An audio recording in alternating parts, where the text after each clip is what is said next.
must instead be one of hope and healing, of peace and justice. We are asked to assume the courage and the intelligence to resolve today's many geopolitical and economic crises. Even in the developed world, the effects of unjust structures and actions are all too apparent. Our efforts must aim at restoring hope, righting wrongs, maintaining commitments, and thus promoting the well-being of individuals. In us today, call for a renewal of that spirit of cooperation which has accomplished so much good throughout the history of the United States. To reaffirm my highest esteem and appreciation, those first contacts were often turbulent and violent, but we know that it's very difficult to judge the past by the criteria of the present.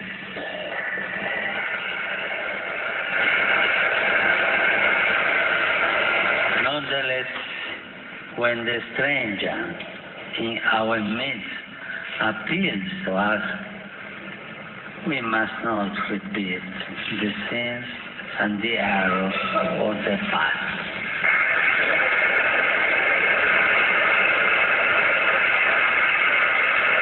We must resolve now to live as nobly and as justly as possible, as we educate new generations not to turn their back on our neighbors and everything around us. Building a nation calls us to recognize that we must constantly relate to others,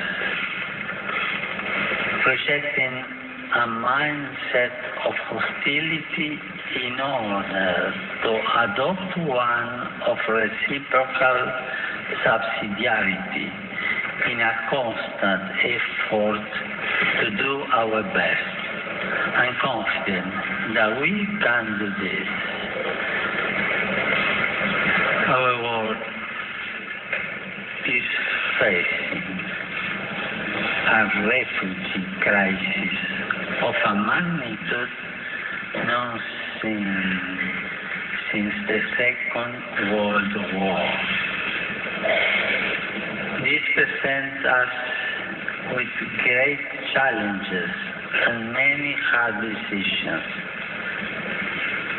On this continent, too, thousands of persons are led to travel north in search of a better life for themselves and for their loved ones, in search of greater opportunity.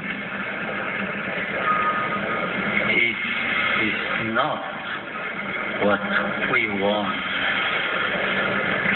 for our own children.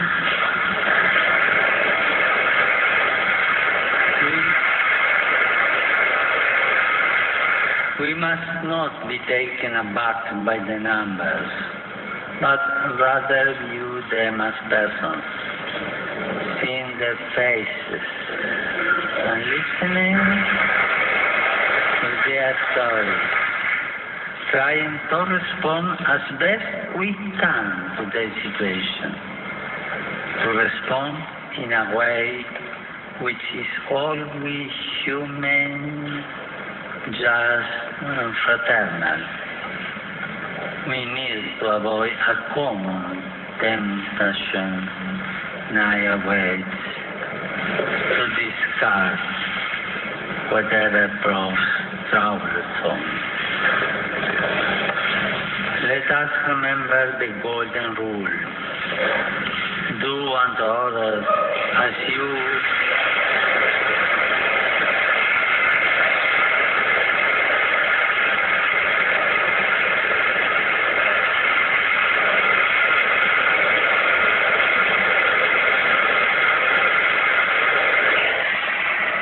Take a pause for the golden rule. do unto others as you will have them do unto you. This rule points us in a clear direction. Let us treat others with the same passion and compassion with which we want to be treated. Let us take for others the same possibilities which we seek for ourselves. Let us help others to grow as we would like to be helped ourselves. Let us keep security. If we want life, let us keep life. If we want opportunities, let us provide these opportunities. The yardstick we use for others will be the yardstick which time used for us.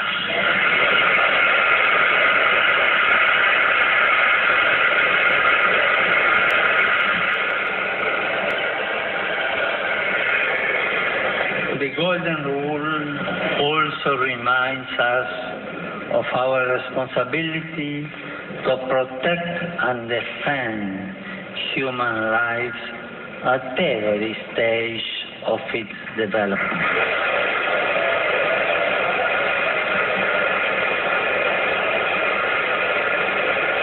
Really a reference to the theme song.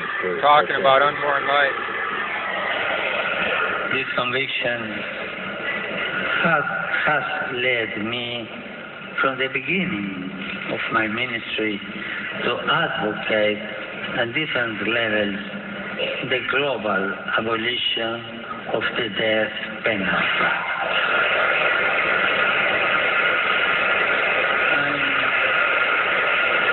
I am convinced that this way is the best, since every life is sacred. Every human person is endowed with unalienable dignity, and society can only benefit from the rehabilitation of those convicted of crime. Recently, my brother bishops here in the States the call for the abolition of the penalty. Not only do I support them, but I also offer encouragement to all those who are convinced that a just and necessary punishment must never exclude the dimension of hope and the goal of rehabilitation.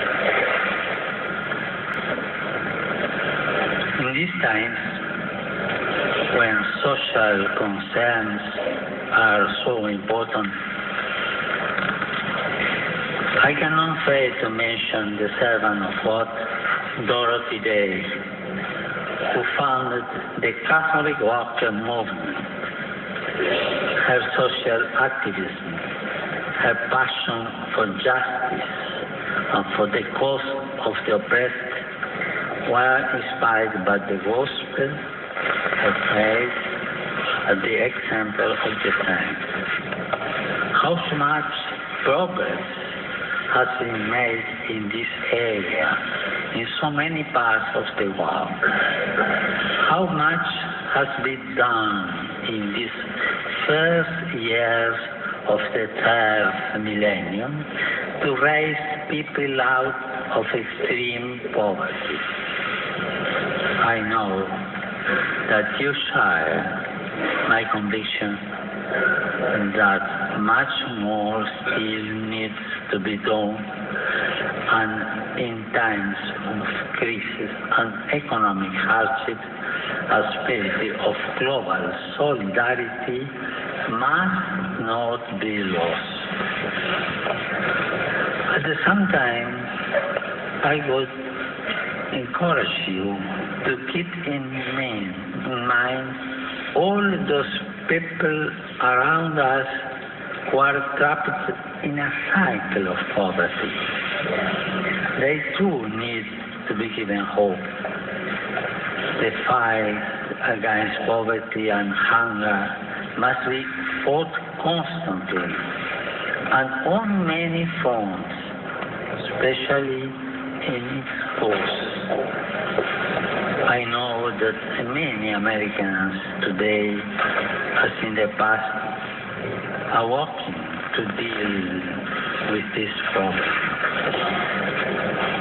It goes without saying that part of this great effort is the creation and distribution of wealth.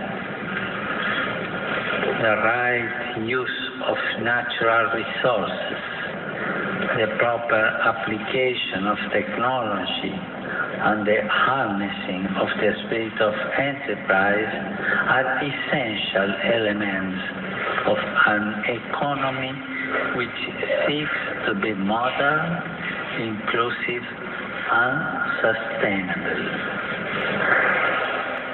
It's a noble vocation directed to producing wealth and improving the world.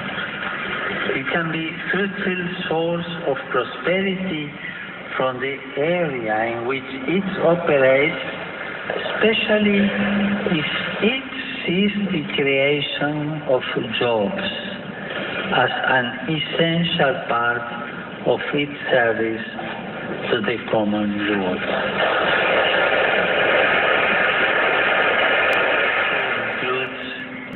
The earth, a central theme of the encyclical which I recently wrote in order to enter into the dialogue with all people about our common home.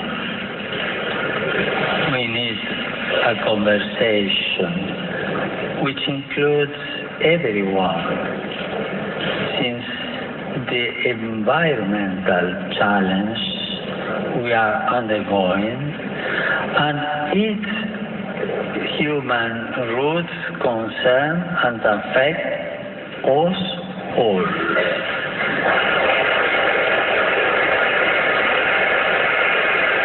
For a courageous and responsible effort to redirect our steps and to address the most serious effects of the environmental deterioration caused by human activity. I'm convinced that we can make a difference. I'm sure.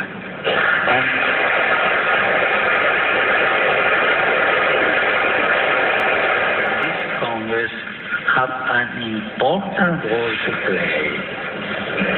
Now is the time for courageous action and strategies aimed at implementing a culture of care and an integrated approach to combating poverty, restoring dignity to the excluded, and at the same time protecting nature.